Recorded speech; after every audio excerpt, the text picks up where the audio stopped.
Do you like to hear a story? Now I'm going to tell you a story. Let's assuming you are standing right in the middle of the center business district CBD of Kuala Lumpur. You see someone is trying to commit suicide, jumping from the 35th floor down. A lot of people are watching. Let's say 100 people down there. How many of you think that people are responsible? 100? All of them responsible for that, salvaging her, saving her before once she jumped down from the building, you're going to catch her, right? Hey, do you believe what I'm going to say next to you?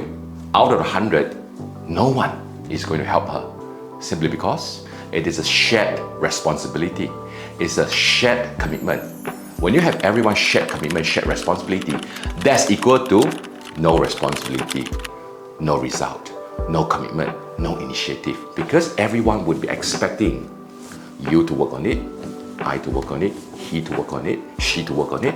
No one will take the initiative to work on it.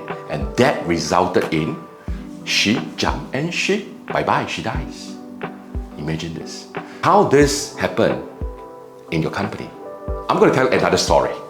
Many years ago when I worked in a corporate, I was lucky to be very close to the founder, the CEO. It is a big company. Now, I just remembered when the boss very much sitting in the office, he would very much like the feeling of he's being wanted.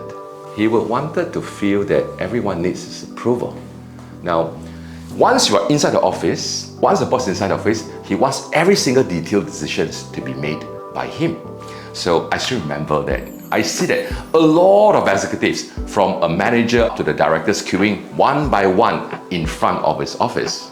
And they're very dedicated, they are very obedient, queuing one after another. They would like to have the signature to be signed by the boss, because they would wanted even a 2,000 ringgit purchase for a water dispensing machine also need the approval from the boss. Now, when I look at it, I was like very puzzled. Isn't it just like hospital? Patients queuing one by one to see the doctor. The patient is having a very nervous, anxious expression. Same goes with all those GM directors. They're also very nervous what the boss will ask him, because the boss will ask him, why this water dispenser is needed? Have you ever checked the dispenser? How much the market price? There's a lot of small little details the boss wanted to take care of. And they were afraid, all the general manager directors were afraid, because they have to be questioned one by one. But I was looking at that scenario, I was puzzling that why all these small little details decision has to be made by the top management. Now, thinking of such, isn't it the same when two signatures has to be put down?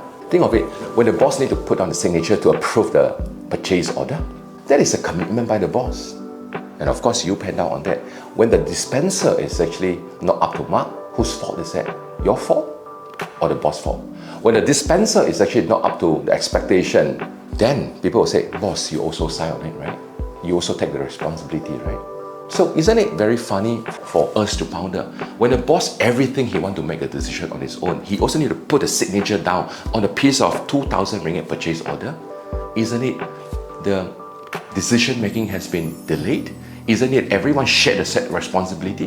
When a shared responsibility is made, that also equals to no responsibility. Who is going to be blamed for buying that lousy water dispenser? The general manager or the big boss? So what I want to urge here is this.